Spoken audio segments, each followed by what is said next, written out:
سنة رسول الله رب اشرح لي صدري ويسر لي أمري واحلل عقدة من لساني يفقهوا قولي.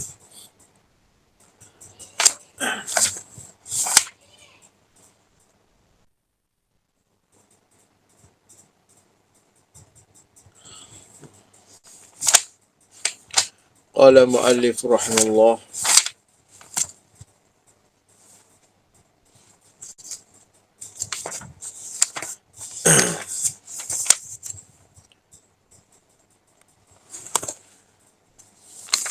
wa'alam,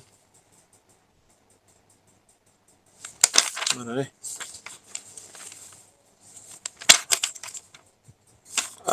Wa'alam anna syahwata wal ghadaba, tidak?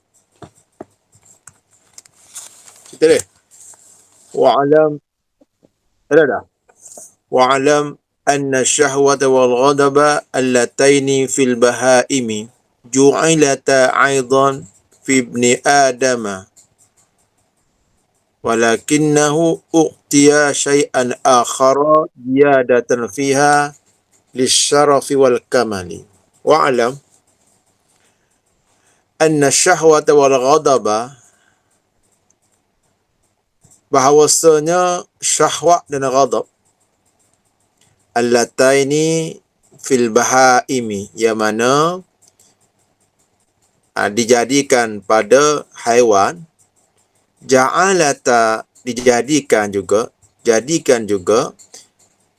syahwat dan ghadab ini fibni Adam, pada diri anak Adam, diberikan juga sebagaimana dikurniakan kepada al-bahaim, haiwan, akan syahwat dan ghadab, manusia juga ada.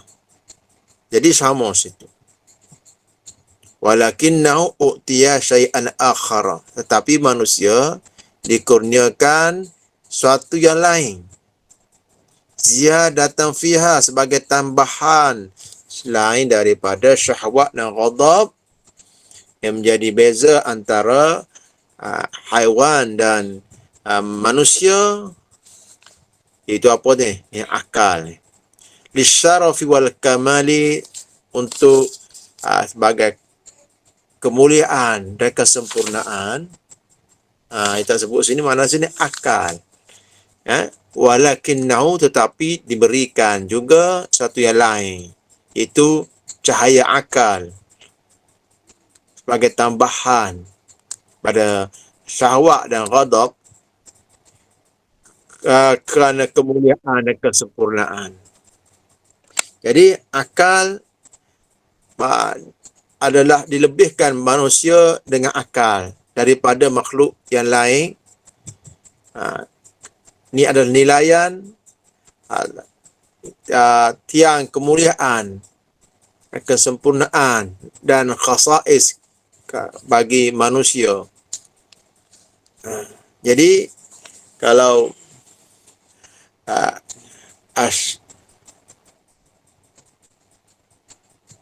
syahwat, al-ghadab,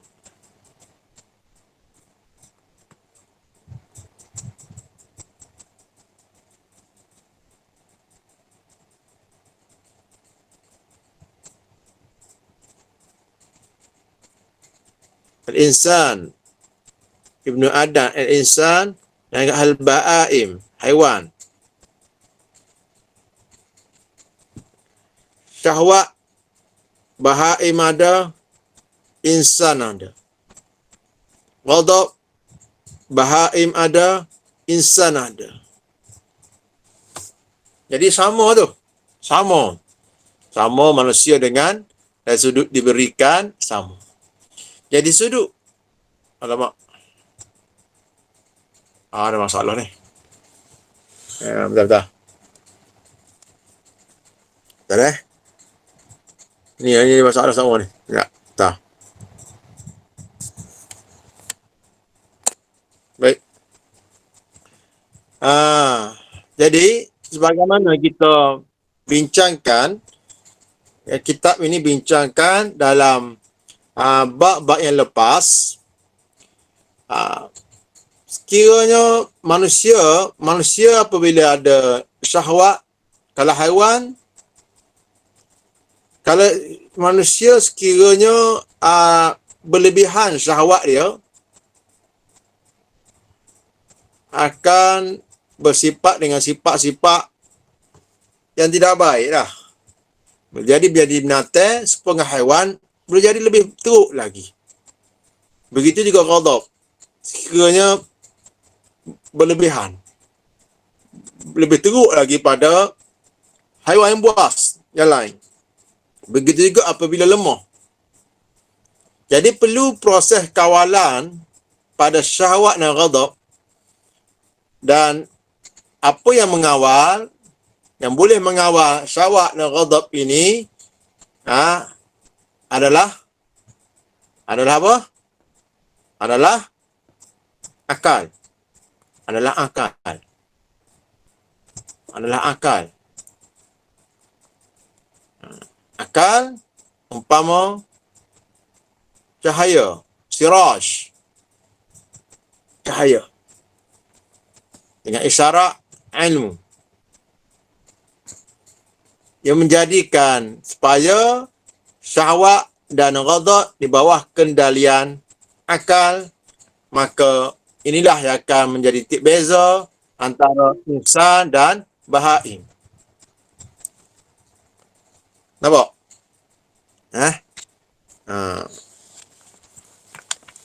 Qala muallif rahimahullah. Wa bidzalika, dan dengan itu,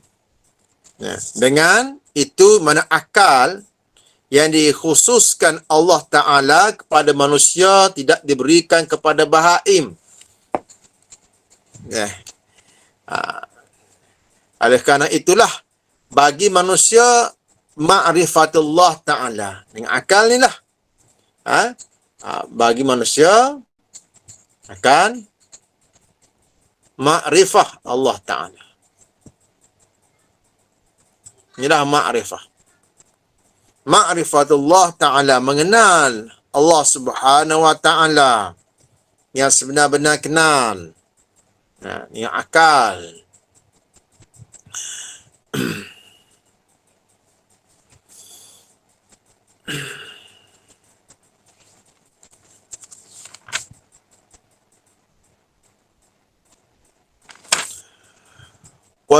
Wa jumlatu ajaibi sun'ihi, mengenal Allah Ta'ala, dan dengan akal juga mengenal akan sekumpulan atau jumlah keajaiban, keindahan ciptaan Allah Subhanahu Wa Ta'ala.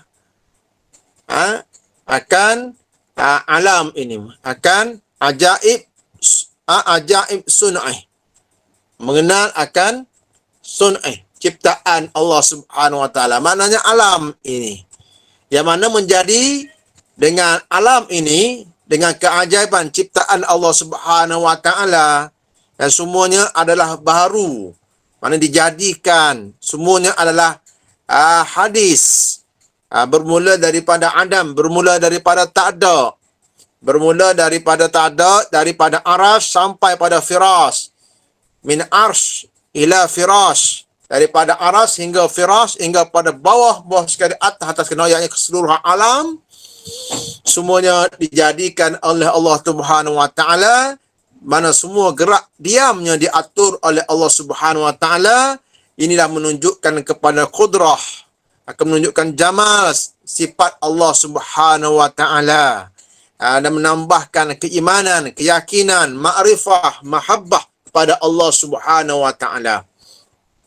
Jadi kalau berfikir kepada alam ini, tafakur pada badai, pada keindahan, pada ajaib, kepada keajaiban ciptaan alam ini, akan samarahnya akan membuahkan ma'rifah kepada Allah Subhanahu Wa Ta'ala. Inilah akal. Yang menerangi kegelapan, kejahilan.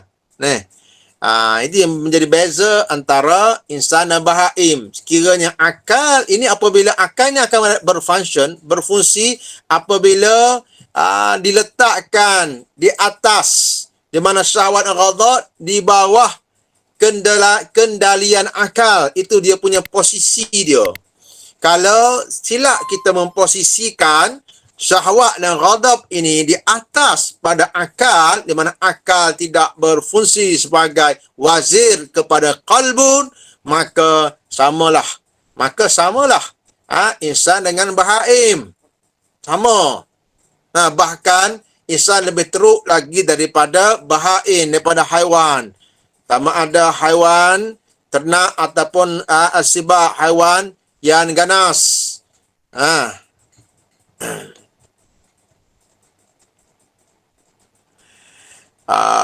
Wa tahsulu lahu, dan dengan akal juga tahsulu lahu, menghasilkan bagi manusia, wa tahsulu lahu, menjadi menghasilkan bagi manusia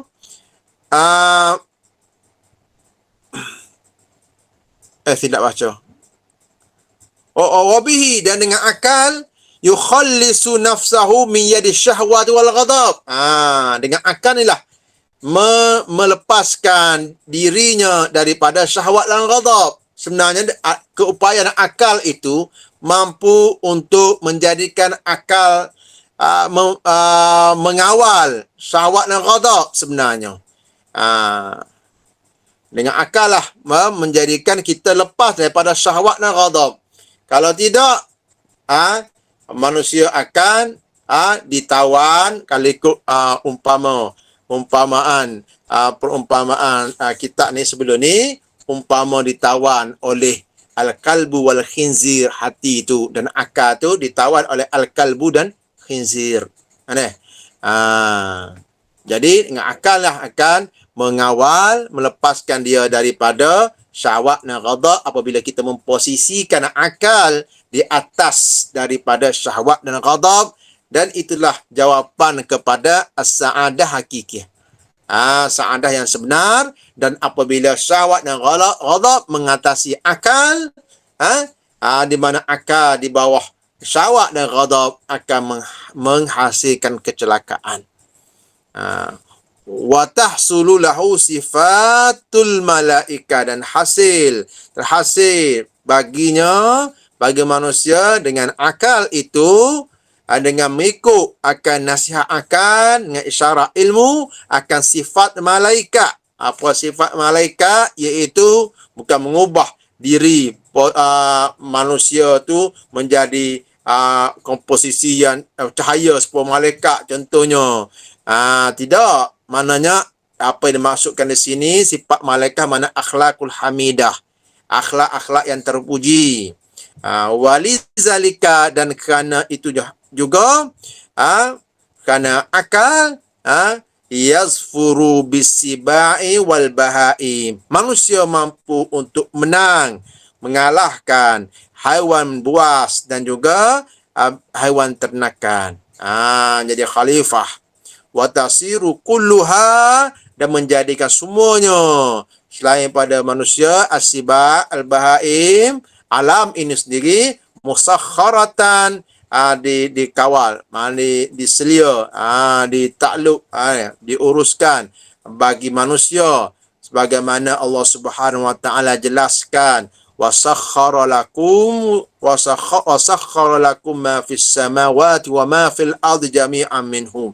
Allah Subhanahu wa taala wasakhkhara, mana menjadikan di bawah ditakluklah, maknanya diuruskan bagi manusia ni, maknanya manusia boleh mengawal, memerintah, mentadbir apa yang di langit dan bumi, semuanya kerana ada akal.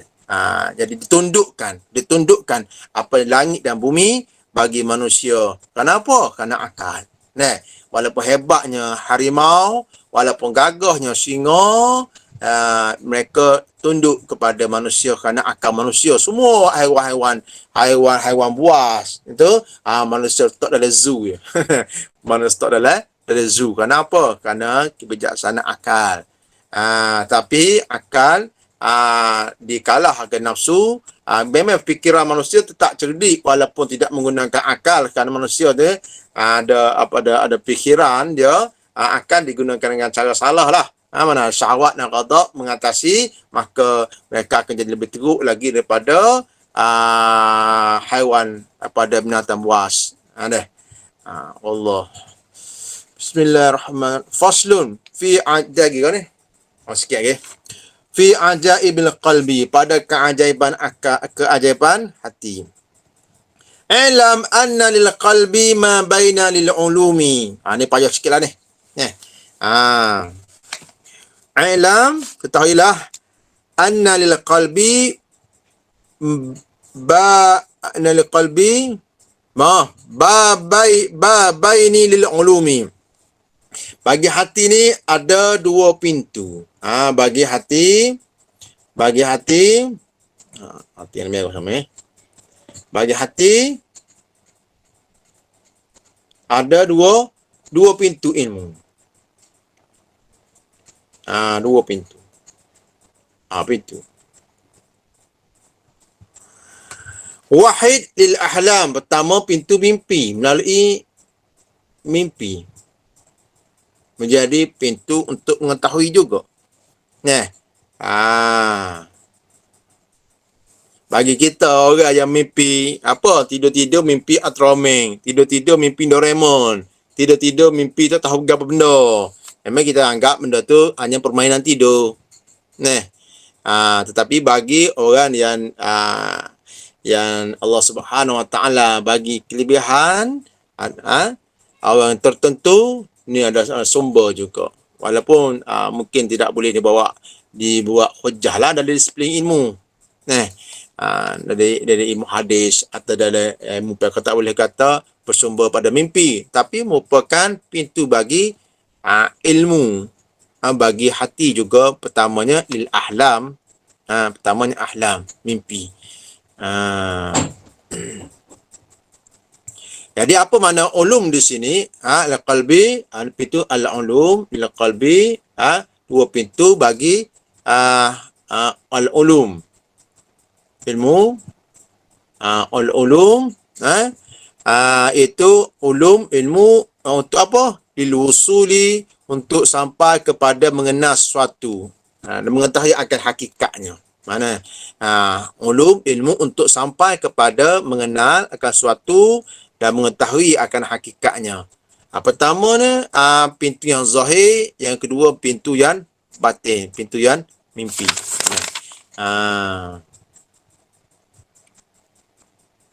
Okey. Wasani li'alam yaqazah. Pertama mimpi, kedua bagi alam yaqazah, bagi alam yang sedar. Ni alam yang tidak sedar. Kedua alam yaqazah. Alam yaqazah. Bagi alam yaqazah, maknanya hawas sini.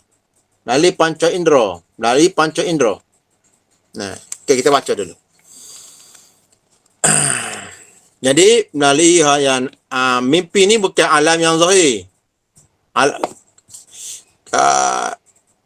Kerana kita dalam mimpi panca alam zahir yang kita nampak, yang kita rasa apa semua ni ditangkap oleh hawas, oleh panca indera. Mata, ini yang zahir. Mata kita ni, mata landai kita ni, dengan proses dia pembalikan cahaya pada retina apa semua lagi, tu semua kita menangkap benda-benda zahir. Zahir saja. Bahkan orang kecil-kecil pun, walaupun zahir lagi lah, apa COVID-19 apa semua tu kita tak nampak. Kita tak nampak, mungkin tak ada alat lagi zaman sekarang lah. Mungkin masa akan datang boleh nampak lagi virus ni.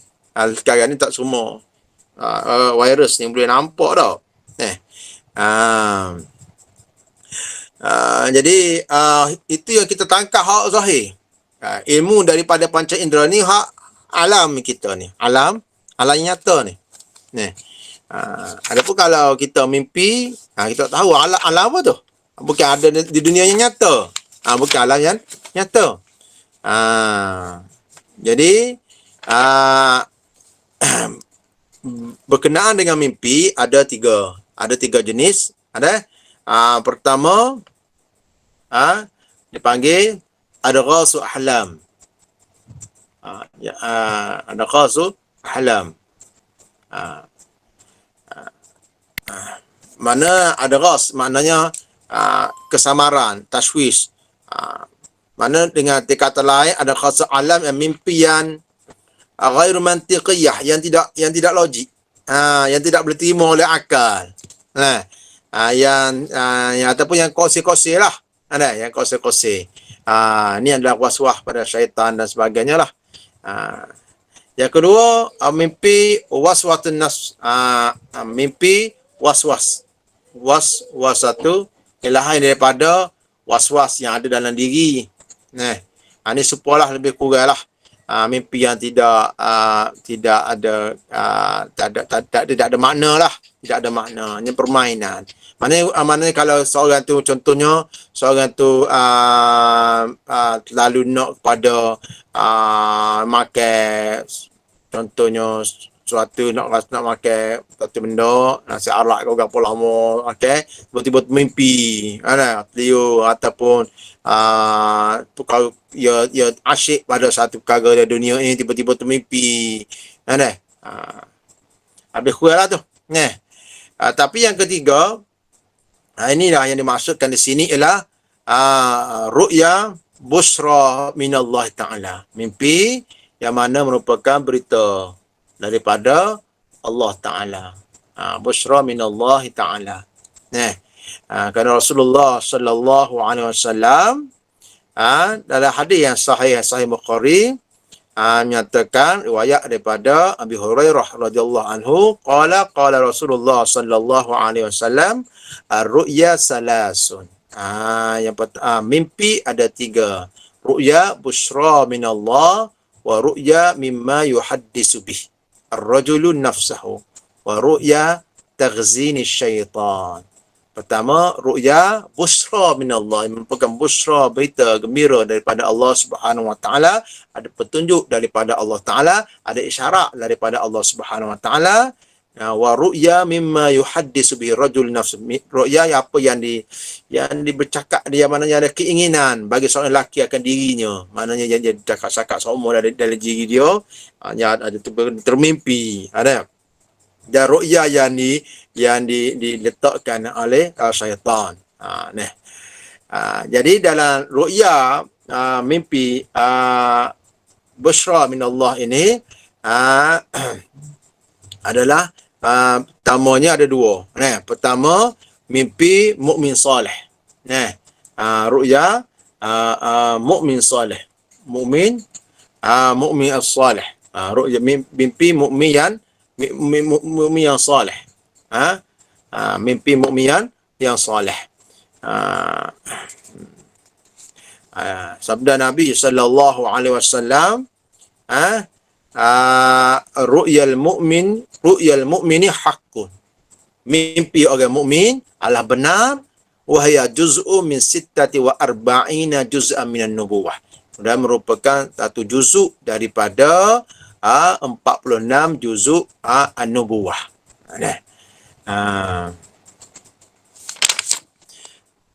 Ru'ya salihah. Yang kedua, ru'ya sadiqah, mimpi yang benar. Mimpi yang benar iaitu ru'ya sadiqah. Ru'ya sadiqah. Ru'ya sadiqah. Mimpi yang benar, iaitu yang diperlihatkan, yang dilihat oleh para anbiya, iaitu wahyu daripada Allah Subhanahu wa taala. Bagaimana ceritakan oleh Al-Quran tentang Sayyidina Ibrahim alaihissalam. Begitu juga penilihat dimimpi oleh Nabi Yusuf alaihissalam.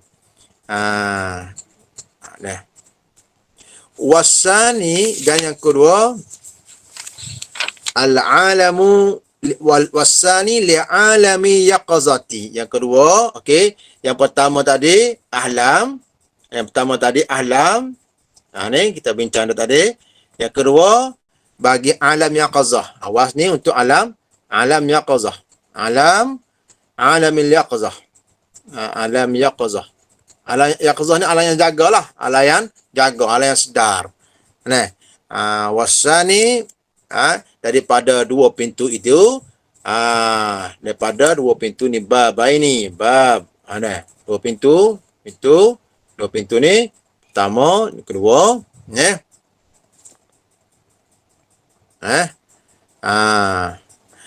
Untuk alam yaqzah, bagi alam yaqzah, alam sedar, wa huwal babuz zahiru ilal khariji. Itu bab yang zahir kepada kharij, pada perkara luar. Perkara dalam, perkara luar. Itu bab pintu, iaitu pintu daripada panca indera yang 5. Yang mana melihat sesuatu yang zahir daripada mawjudat, daripada kainat, daripada perkara yang wujud, yang zahir, yang dinampak daripada alam ini.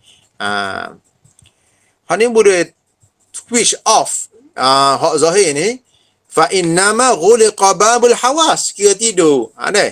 Kita dah switch off bentar ni. Mungkin kita kita tidur malam, sebelum ni kita punya pintu ni terbuka dah. Kita guna mata kita, gini kita nampak gotu, kita dengar gotu, kita belajar, kita macam-macam. Kita tahu, kita serak pengetahuan, pengenalan kita dengan panca indera. Tetapi katakan kita tidur pukul 12.30, nyerahlah kita, maka bila kita tidur itu boleh ke babul hawas, ditutuplah habis pintu hawas ni, tak boleh dah. Dalam tidur tak ada mengaji dah. Tak ada tahu gapo dia. Orang kata gapo ni. Kita kita ajar anak kita dah. A B C, tidur dah tak ada dah apa dah. Dengar apa tidak, lihat apa tidak. Tak nak bercakap, tak nak gapo dah, dah tidur. Nah, ditutup habis pintu panca indera. Yang mana panca indera ni apa hal zahir?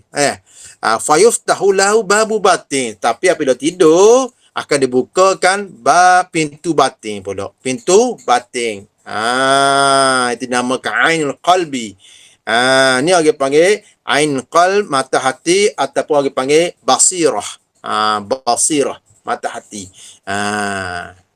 Tak ada gapo tidur tak tidur.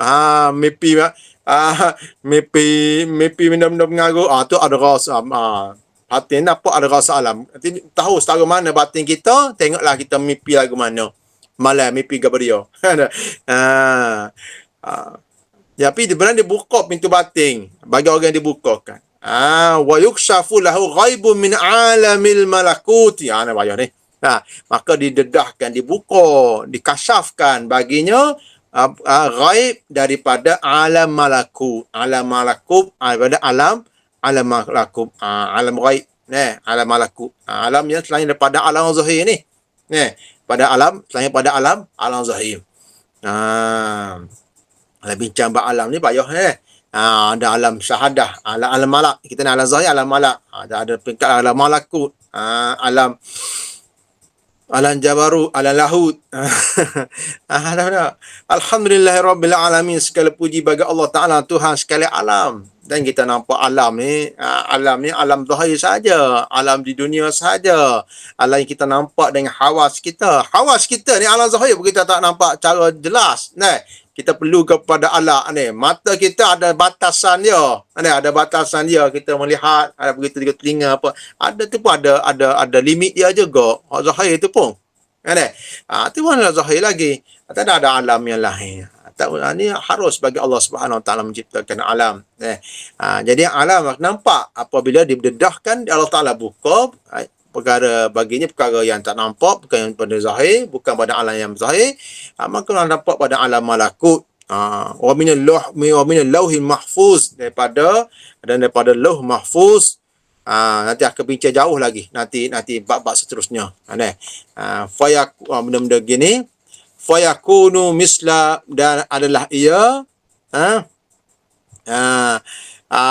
umpama dauk cahaya, umpama cahaya wa rubbama ihtaja kasfuhu ila syai'in min ta'biril ahlan, dan boleh jadi didatangkan bentuk atau simbolnya berhajat kepada kasyafnya, pembukaannya kepada suatu daripada ta'bir ahlam, daripada tafsir ahlam, tafsir mimpi. Ni benda-benda begini. Contohnya dalam diriwayatkan dalam Sahih Muslim, Rasulullah sallallahu alaihi wasallam daripada hadis Samurah bin Jundub radhiyallahu anhu qala kana Nabiyyu sallallahu alaihi wasallam idza shalla subha, ada ketika Rasulullah sallallahu alaihi wasallam lepas pada bila semaya subuh, aqbala alaihi biwajhim, depa pada tu menghadap wajah dengan muka dia, faqala, maka yang bertanya sahabat, hal ra'ai ahadum minkumul bariha ru'ya, adakah seorang pada kamu melihat mimpi? Jadi kalau bagi orang-orang tertentu, apabila ditutupkan pintu zahir, tak semestinya pintu batin pun tertutup juga. Apabila mereka tidak berada di alam yang zahir, tak mestinya mereka tidak boleh masuk kepada alam yang lain. Wa amma ma kana minaz zahiri fayazunnun nasu, adapun pada alam yang zahir, tapi jangan tanya anak dah. Lagu mana alam malaku apa semua tu. Kita sini ya. Kita pun nak main sini ya. Kita baca lah kitab ulama ni. Lewa kita dak mimpi Doraemon ya. Wa amma ma kana min az-zahiri, dan adapun adalah pada zahir ini, fayazunnun nasu, maka menyangka oleh manusia kebanyakan lah, manusia sini manusia yang awam, manusia yang biasa ramai-ramai macam kita orang awam biasa, annahu bil yaqazah, bahawasanya baginya yaqazah benda yang sedar saja. Benda yang sedar saja pada alam, bahawa alam ini alam yang sedar saja, yaqazah. Daripada yang didapat daripada mana jasad ini, panca indera dia, anggota dia. Wa annal yaqazah aula bil ma'rifah, dan kebanyakan manusia menyangka bahawa yaqazah ni, yang sedar ini adalah lebih utama dari sudut ma'rifah, dari sudut untuk mengenal. Ma'annahu la yubsiru fil yaqazati syai'un min alam ghaib, dalam keadaan sedangkan mereka tidak melihat dalam sedar mereka suatu daripada alam ghaib. Wa ma yubsiru, dan apa yang dilihat, bainan naumi wal yaqazah, antara tidur dan jaga, satu keadaan juga, atau keadaan itu keadaan antara tidur dan jaga. Pertengahan antara mimpi dengan jaga. Bagi orang awam tak tahu benda tu. Awam ni masuk kita lah. Aula bil ma'rifati mimma yubsiru min tariqil hawah, lebih utama lagi daripada apa yang lihat melalui jalan panca indera ini. Contohnya antara tidur dengan jaga begitu, daripada hadis Abdullah bin Zaid radhiyallahu anhu dalam kisah azan, bahawa berkata Abdullah bin Zaid, ya Rasulullah, inni la bainan naimi wa yaqdhani. Wahai Rasulullah, bahawasanya aku antara keadaan tidur dan jaga. Iz atani atin fa arani al-azan. Tiba-tiba datang pada aku seorang yang datang, maka memperlihatkan aku akan azan, mengajarkan azan. Faqala Rasulullah sallallahu alaihi wasallam li Bilal, maka apabila begitu Rasulullah sallallahu alaihi wasallam kata kepada Bilal bin Rabah, ya Bilali kum fanzur ma ya'muruka bihi Abdullah bin Zaid faf'alhu fa'azzana Bilal. Kata Bilal kepada Bilal, bangun dan lihat, mana perhati, belajarlah mana daripada apa yang disuruh dengannya oleh Abdullah bin Zaid. Abdullah bin Zaid mimpi lagu mana nak azan maka dia ajar bayar kepada Bilal, maka Bilal pun azan. Tapi banyak kita dengar hadis ni, kisah-kisah yang lain pula, bukan saja Abdullah bin Zaid saja yang mimpi, ada sahabat-sahabat yang mimpi sebagaimana didengar lafaz azan itu, antaranya Sayyidina Umar Aminullah Al-Khattab mimpi juga. Jadi benda-benda mimpi sahabat ni bukan mimpi pun kita lah. Jadi mereka walaupun ia tidak bukan dan mendapat satu perkara ni melalui jalan-jalan hawas, jalan panca indera semata-mata. Sebagaimana kita yang masyhur bahawa Sayyidina Umar Al-Khattab radhiyallahu anhu, dia tidak pergi perang tentu, apa nama syariah pada tentera Islam ni ada satu peperangan. Sayyidina Umar nampak daripada jauh tentera musuh di sebalik bukit. Jadi dia melaung, orang sahabat pada dengar suara Sayyidina Umar dan sebagainya. Jadi benda-benda begitu bukan melalui panca indera yang limited ni. Jadi benda-benda macam ni tidak akan dapat. Kita tak percaya tak apa, kita tak percaya, kita tak tahu, kita tak rasa.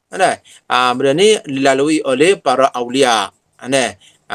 Yang mempunyai, yang mana tenggelam hati dan ruh mereka dalam zikrullah, dalam mengenal, dalam makrifah Allah Subhanahu wa taala. Wallahu taala alam. Bismillahirrahmanirrahim. Alhamdulillahirabbil alamin wassalatu wassalamu ala asyrafil mursalin wa ala alihi washabbihi wasallam.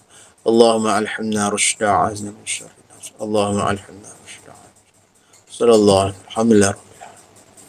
Assalamualaikum warahmatullahi taala wabarakatuh.